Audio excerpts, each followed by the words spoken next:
Educator of over 40 years, I have learnt the power of neuroplasticity and how it has the capacity to change the brain. So it's exciting to talk about lifelong learning and see how the brain can be utilized in AI and lifelong learning. It's my pleasure to moderate this panel today, and we have very distinguished guests around this table, and thank you for joining us. And firstly, I'd like to ask them to introduce themselves and then tell us in one sentence what they are passionate about on this topic. So Ismail, you're to my right, so I'll ask you. Okay, my name is Ismael Gomez, and I work for OEI, the Ibero-American States Organization. It's a government organization. We have offices in 20 countries. We work in the American region, which includes mostly all Latin America and Portugal. It's Portuguese and Spanish speaking countries. It's a really old organization. This year we're turning 75. I've been working in OEI only for like 9 months. And I'm the director of digital strategy. It was a very analog organization. It still is in many ways because it's an organization that works in and cooperation for development.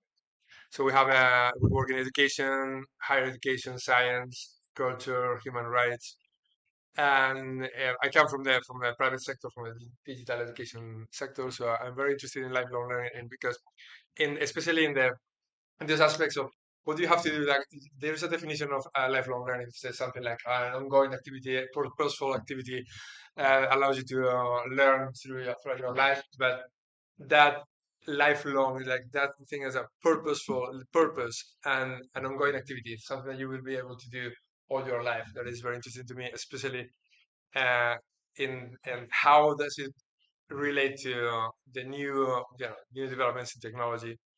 And I find that sometimes it's some of the new technological solutions and some of the narratives around AI can really clash against this objective. Mm-hmm.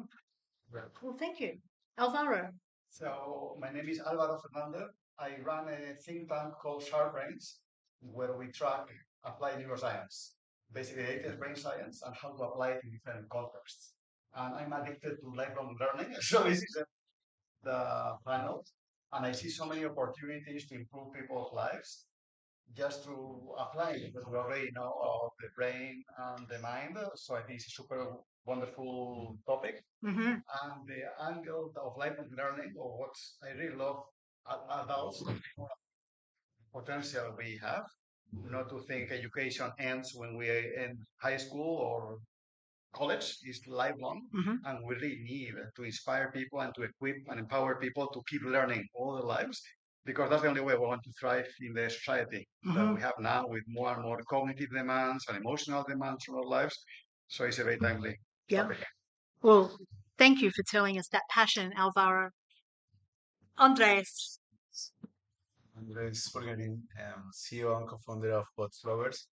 We are a bot platform that helps large companies improve their customer service and sales, especially in retail sector. We have clients here in Spain like Mercadona, Alcampo, Carrefour, this kind of large companies. And we are very obsessed to use the generative AI to improve the relationship between companies and their clients. Uh-huh. And in the area of the education and this topic, I think could be perfect have an AI companion for all your life that follow your steps during your whole life from the beginning and until the end. I don't know. But the idea is this companion will know everything about you and will give you this really personalized help that we can have because it's very cost effective. Try to personalize in these times. The companies can do that, government can do that, but probably AI and generative AI, especially, maybe could. Is Mm-hmm. the idea. Fabulous. Thank you. I love that idea about the companion through your life. That's a very interesting thing. Maybe we can explore that a little bit further. Yeah, because I would have questions about that. Indeed, Of I'm course. imagining all kinds of how that would work for them. So great segue. And Yeah. Lynn, you might like to introduce yourself and tell us what you're passionate about on this Yes, topic. my name is Annelien Bredenoord. I'm Rector Magnificus of Erasmus University in Rotterdam. It's a large public university in the Netherlands. We have initial education, but also a big branch of executive post-initial education, particularly at Rotterdam School of Management.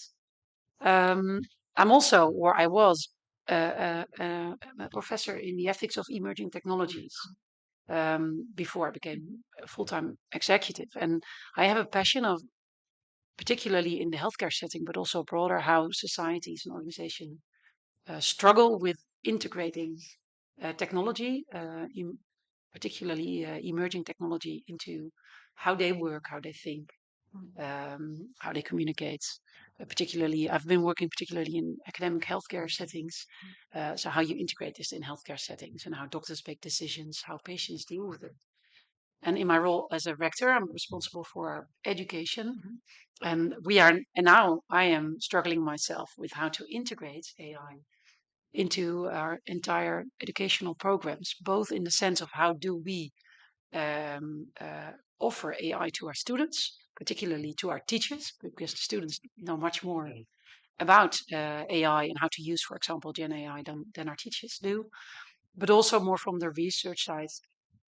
What does AI mean for humans, for discussions about actually what we heard this morning in the conferences. Yeah.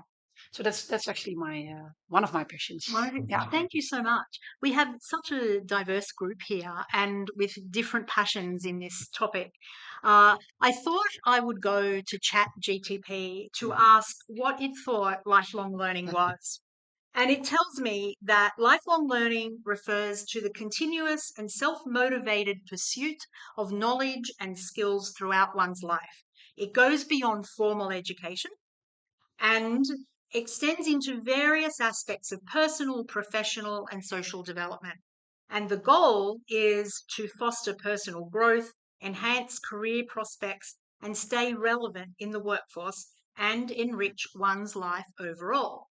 So, I looked at the World Economic Forum definition of 21st century skills, and they're very aligned with that. So skills like collaboration, communication, problem solving, and looking at the skills required in social emotional learning, which are all are used right across our lifespan, of course, outside formal education.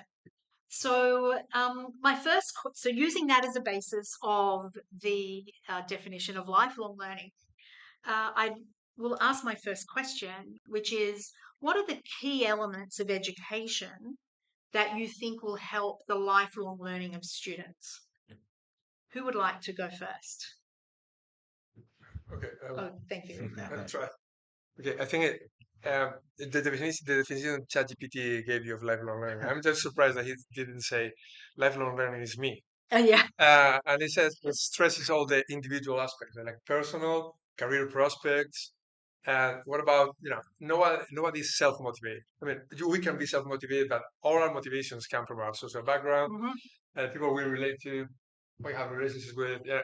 And it's not something that comes from you, like it's something that's born from you and has no relationship at all with the world you live in. So the personal skills depend on where you were born. If you were lucky enough to go to a good school, have a good teacher in your life, or just a family that supports you, and career prospects, of course, we know that the impact that your social background has on that.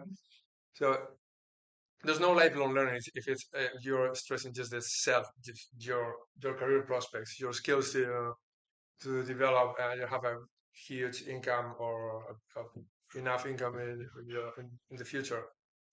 There is some social aspects of lifelong learning which we can't do without, and that I don't think we're stressing enough. And I think some of the I was telling you right before we started the table that some of the narratives around AI they stress that I give you this solution. It's all you need. And we're forgetting that then after we turn off the computer, if we ever do that, or the smartphone, we have to interact with others and find solutions to world problems or problems in our community, and we never do that by ourselves. I mean, I would say two quick things. One, that we don't do this well, but we should maybe in the education settings introduce, same as many schools have physical education, we have to have a body in shape, more explicit maybe brain skills. What are the specific cognitive and emotional executive functions that are going to help that student first do very well in the school setting, but be prepared for lifelong learning, because it's not just about content transfer, it's not about memorize things, but how to really equip. And I don't think many schools are doing that. And the other thing, not talking education K-12, but I think many universities, for example, I'm also in Europe, in the US, where I've been for a long time, there's more and more lifelong learning institutes where people go to take classes just for fun. I don't want a credential, I just want to learn how to take photography, or what's the relationship, the history between Japan and China. And I've been teaching myself as a professor of people over 50. And it's fascinating to teach people who go there just because they want to learn, for the intrinsic motivation to learn. So I am not sure. I would love to know if Rotterdam, you have such a lifelong learning institutes, or in Europe that's a common vehicle, because I think that would be a massive opportunity to engage people older than 30 or 40. Yeah, yeah. We have actually. It's interesting because in the Netherlands we only have, I think, one private university, so our higher education system is completely publicly funded. But within some of the publicly funded universities, like Erasmus University, we have a huge commercial part, which is like in which is a BV, and attracts a completely different group of students, particularly people who want to get an executive MBA. Or learn particularly social science and humanities skills. They did an engineering or a math study, and now they have executive roles in company, and then they come to us. I think that's one of the university examples of lifelong learning, and I think it's very successful. And I think it's a very traditional example of lifelong learning. The only difficulty with this is that it's expensive. And if you say we also are a civic university, we want to make impact also for people working in municipalities or maybe public organizations that cannot pay an executive MBA, there we are thinking about offering other kinds of programs that are also short modules, but way less expensive than the executive parts. And there, I think AI can be helpful, because what makes it expensive? It's that it's very teaching and staff intensive, and that it's group intensive. But you can organize this differently, and I think that's important for many reasons, but particularly to be more useful as a university, to be more democratic, and to offer also your programs to the entire workforce. Yeah. But the huge difficulties, I was in an earlier session here, the President's Roundtable. One of our biggest challenges is we have a huge shortage of teaching staff. And we have about one teacher for 25 students. So that's well, actually, and then I know that at primary and secondary schools it's even more challenging. But that's a huge problem. Personalization. Yeah, so with personalization, maybe with some flipped classroom concepts where some of the automatization doesn't have to be done by a human teacher, then hopefully it will be better. Yeah, we can offer it to a much broader part of the workforce. Lewis, correct? Yes, Yes, correct. we'll bring you into the conversation. Sorry. We were talking about the key elements of education that will help, in your opinion, the lifelong learning of students. Yeah. First of all, sorry for being late. I was in the interview in Boston. So at least for us and for our perspective right now is I think the relevance of the content of the lifelong learning. So, but from our perspective is we understand the huge potential that has this idea of lifelong learning. And I'm from Mexico, so there also lifelong learning has I don't know if it's kind of a threat. It's more like a hope in terms of the capacity to develop specific skills or to validate some of the skills that already the workers have in terms of give some credentials to them to increase their income level, right? So one of the main questions that, or one of the key elements is how relevant is this information or is this skills or is this training for them? Is going to be able to be connect very quick to the labor market? Is the labor market considering that this is valuable for them? Or is more like a traditional perspective of the university that is inside of them and lucrating and designing all these beautiful programs that the industry doesn't care? Uh, at university, probably a program, a traditional program university, engineer, something like that. Probably you could pay that luxury. But in terms of learning and skills that you're supposed to continue your education, you are going to invest because normally the people who apply for an MBA, executive MBA, is from their own money. So they are going to pay for that and they're going to risk their own labor and they have to receive return of investment very really quick from that perspective, at least from our context and from our understanding. So it's relevance and the capacity to have to be return of investment from that perspective when you are participating in one of these programs. May I ask you, Sure. okay, you must have a massive alumni network, right?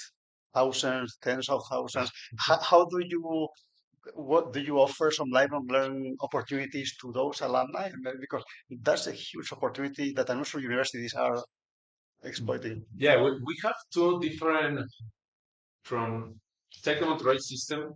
We have two main type of university in some way. One is Tecnológico de Monterrey, which is more like I don't know to say a traditional model because we changed our educational model to be a competency model, all the educational, and the other one is Tech Millennium. Tech Millennium is for other type of students who it's more oriented to connect directly with the work, with the labor market. One of the main problems is we are. I'm going to provide a lot of context. Sorry. We are multi-campus, so we have presence in all Mexico. If you know Mexico, Mexico is not very heterogeneous. It's not very homogeneous. It's more heterogeneous. So basically, the needs from the south is very different from the needs from the north, from the needs from the west. But when we design this program, we got used to it to design a very traditional framework to all of them and say, okay, you are going to use that. So right now we are I'm not going to say struggle, but we are looking the best way to adapt our content to the needs of the different contexts in which we are. Mm-hmm. Otherwise, we are going to lose our capacity to provide impact and value to our learners in our both schemes, the more highly educated and the millennial, which is more oriented to other type of students or learners. Thank you. Andres, did you Yeah. want to chime into that topic of Yeah. how education is helping Yes. lifelong learning? Yes, I think there are a new skill, a new knowledge that education has to provide to the students. That is how to interact with AI.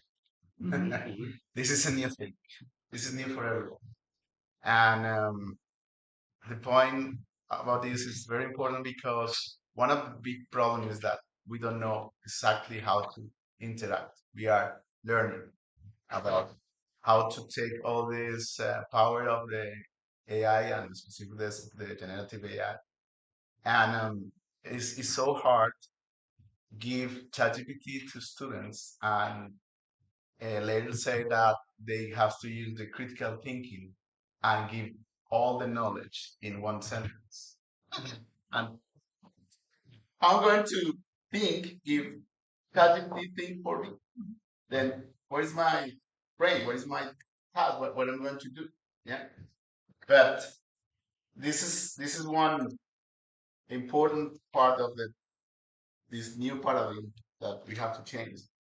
School has to teach people, students, how to use the AI. But then this, I don't know.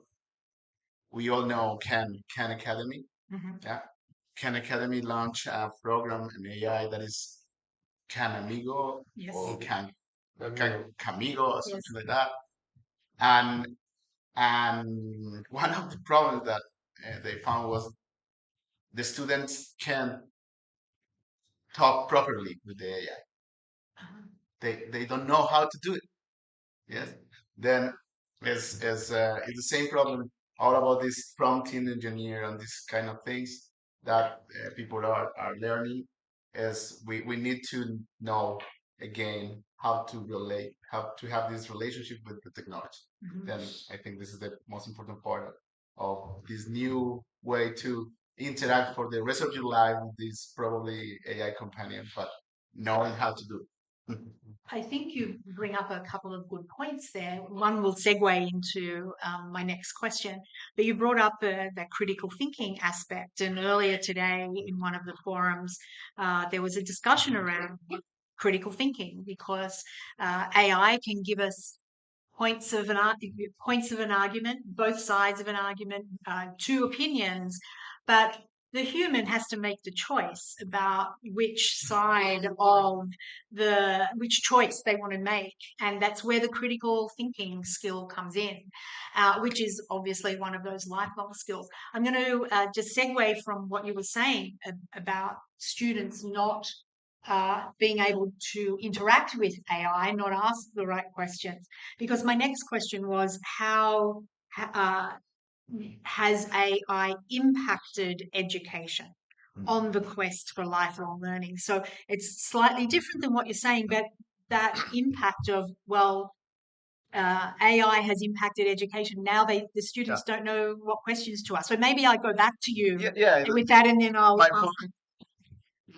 my point and our point in this business that is virtual assistant with AI yes. is try to have this personalization, this knowledge about you, about your skills and your progress, and track this for all the or your life and give it. Can you imagine that? I don't know, 3 years of knowledge or interaction with an AI will give you what will be your best career to choose or best next course to take. I don't know, Coursera. Coursera is doing something like that with AI, Yeah. all this knowledge. And I don't know, Duolingo is doing the same language, these kind of things. And it could be great that we can okay, I have a kid now, 40, 15 years old. Is we have to decide if we go for language or maths or something like that. And why? Why that? At this time, for I don't know, all this time in school, they have to know. Come on, you have all the track record, all the exams, all the I don't know skills that my kid has. Then why we don't use this all this AI to help to this decision, for example? Then this is our point in this part. It's knowledge, data, and use it in a personalized way Yeah. with this companion. Great. Who else would like to jump in here? Yes, and we was discuss having this discussion related with what happens if the university doesn't exist, the future, right?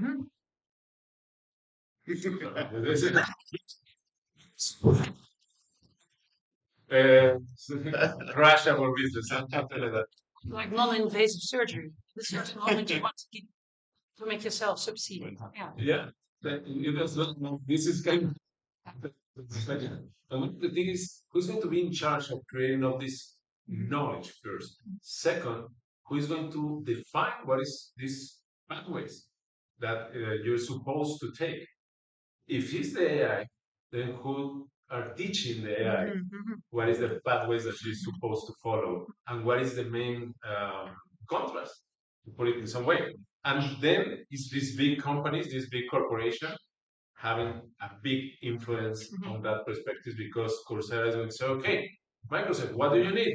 P&G, what do you need? I can I can force, not force necessarily, but tend to move some people to have specific skills. And then it's at the beginning it's like, yeah, you are going to have a lot of jobs, fulfilled jobs. But then what happens when there is more people with these specific skills? Then the market, the labor market is going to go down. So there is a lot of ethical implication in all this perspective about how we're going to use that from that perspective. And it's more critical if the learner doesn't have any idea that is already happening in terms of who is defining your pathway, who is defining what is your next step. I remember I wrote some article, very simple article, related to the ethical of ChatGPT or artificial intelligence. So I asked ChatGPT, what is your moral system framework? So, well, I don't have any moral system framework. I just use, based on the information you provide me, I provide you information. I assume that you know if my information is correct or not. And I say, well, that's crazy because at the end of the day, it's a huge disclaimer from the own AI to say, okay, it's your problem. Yeah, I just repeat what I found. But it's not totally in that way because OpenAI use in this case human reinforcement learning that is people saying don't say that, don't say that, don't say that, don't say that, don't say that.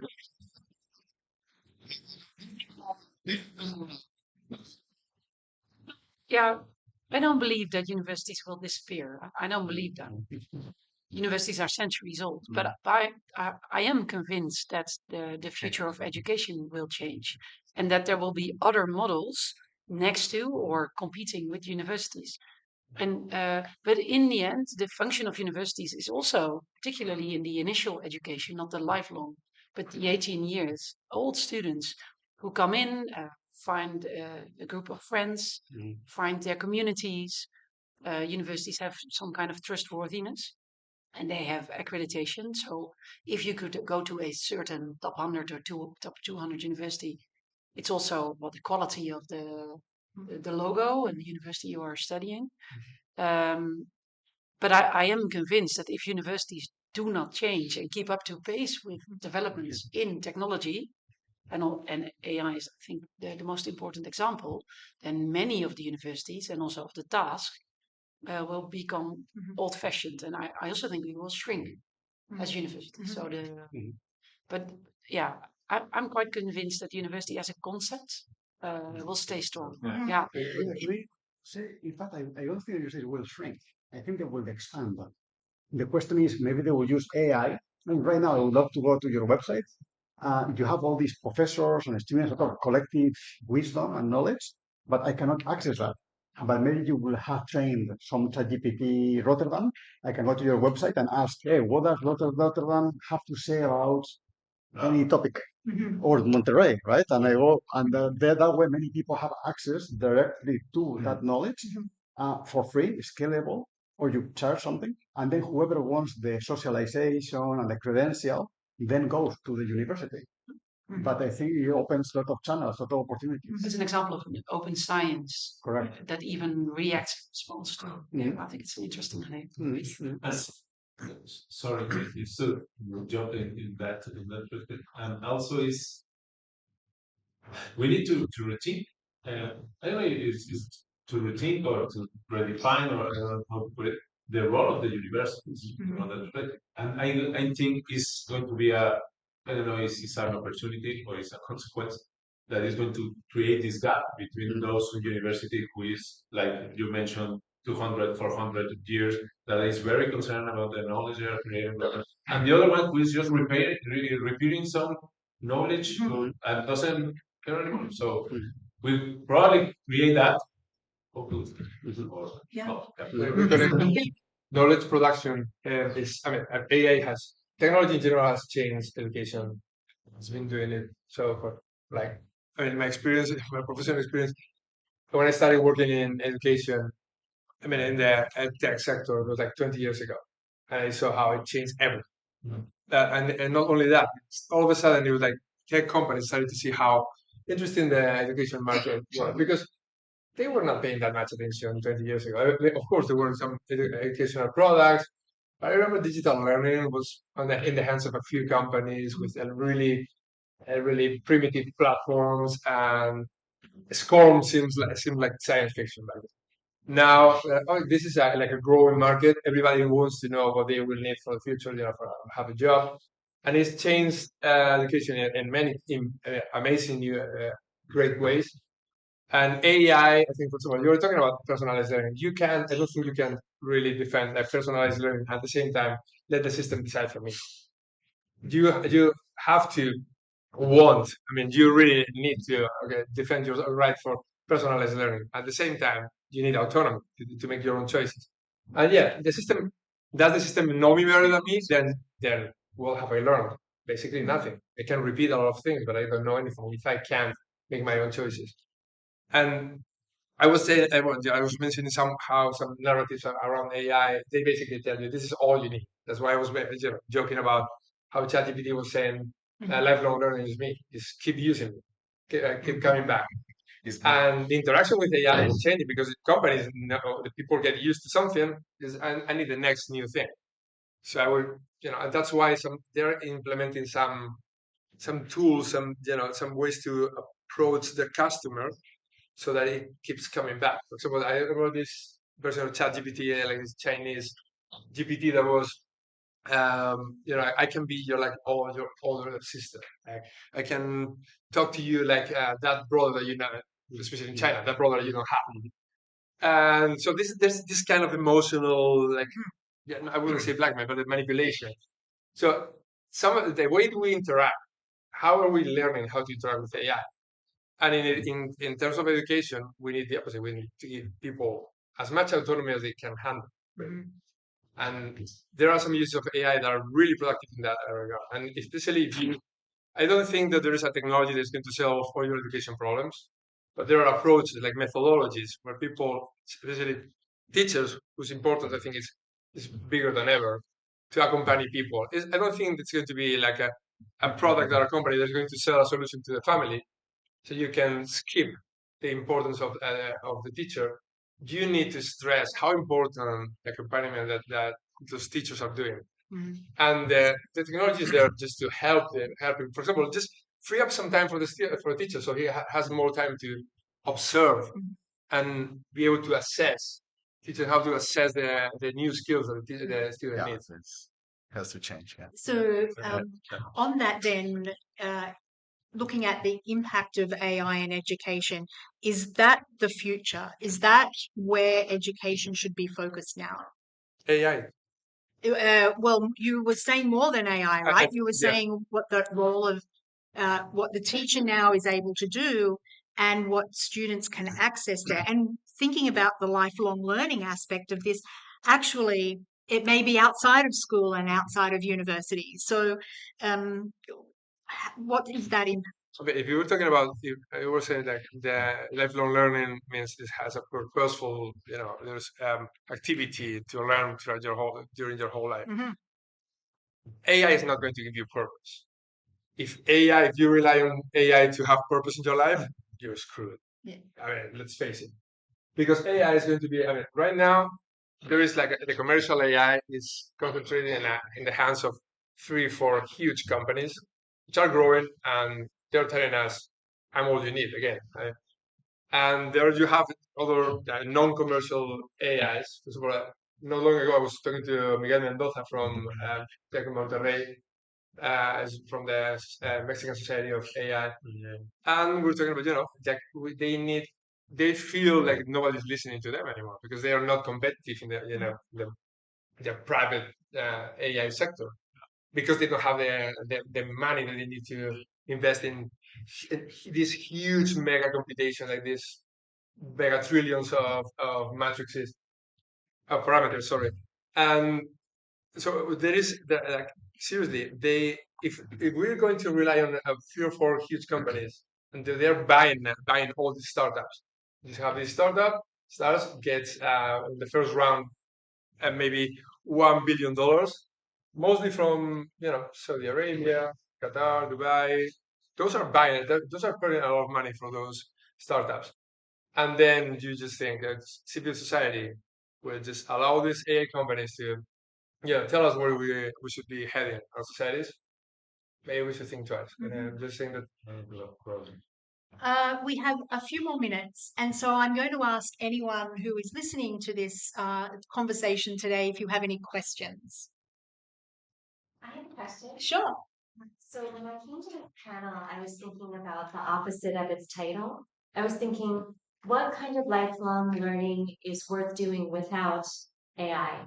So I thought maybe you all experts can just. Thank you. Thank you. It's a great question. Work without AI. I'll just give you a softball. I am an educator, and I find experiential learning to be the most productive with adults.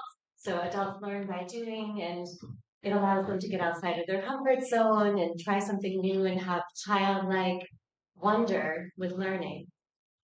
I mean, a lot of skills acquisition is not going to be based on AI, right? You're not going to ask AI, help me ride the bike. No way. So a lot of declarative, a lot of content, yes, can be very useful, but still I think there will be a lot of role for experiential on all millions of skills that I think, I mean, AI can be very beneficial, but still there's a sort of role for non-AI direct experience. All social skills, AI can help with that. Indeed, it's one of the risks that you spend all time talking with yourself, with with the AI, and don't interact with other people. This is a huge problem. Or if you use soon the Apple Vision Pro, and you could emerge and spend one day without talk with anyone, it could be a dangerous problem. But all social has to be reinforced. All you have to come here, get information, and then share this with other kids, other coworkers, other this kind of things. I think the universities have to do that with this and with the society and with the government. I think. And I think that there's a very interesting question because probably we could split the lifelong learning in terms of what is the main, I'm not going to say the purpose, but what is the result of your taking a specific course? If there is a course related to some application in real life, then probably AI could provide the content, the knowledge, but it's not going to teach you how to ride a bike. You have to have the first step, buy a bike. Oh, I don't have a bike, so you're screwed. So there is, I think there is going to be some lifelong learning perspective that is going to have this validation from the, I want to put it in a very simple way, from the real world and labor market or soft skills, etc., that needs to be developed. And from that perspective, I think AI is not going to be able to go there yet. Let's see. And the other one is, what is the limitation of AI in terms of developing specific skills? For example, you mentioned right now this idea of something related with empathy. We are conducting right now a project in which we are testing what level of human interaction with job learners from low-income communities that is going to learn some empathy, so soft skills. So basically, we are testing if the youth learn more from just AI plus human, or just human, because that is a big question for us. And right now, we are saying from our perspective is please, human, win this. Yeah. Because if AI, we need you. Because if AI develop better skills in terms of empathy, wow, that is going to be something profound. It's very deep in terms of what we understand. It's a great place to finish our conversation. One sentence each, and then we'll wrap up. Well, I think in terms of education, I think AI makes it even more important that we have expertise with people who know about didactics, pedagogical approaches, and educational sciences. Because in the end, it's not whether or not to use AI, but what are your intended learning outcomes, and what kind of program do you need for those intended learning outcomes? And then you can use it with some kind of AI, but it could be done in another way. So I think that should always be the goal. What are my intended learning outcomes? Fabulous.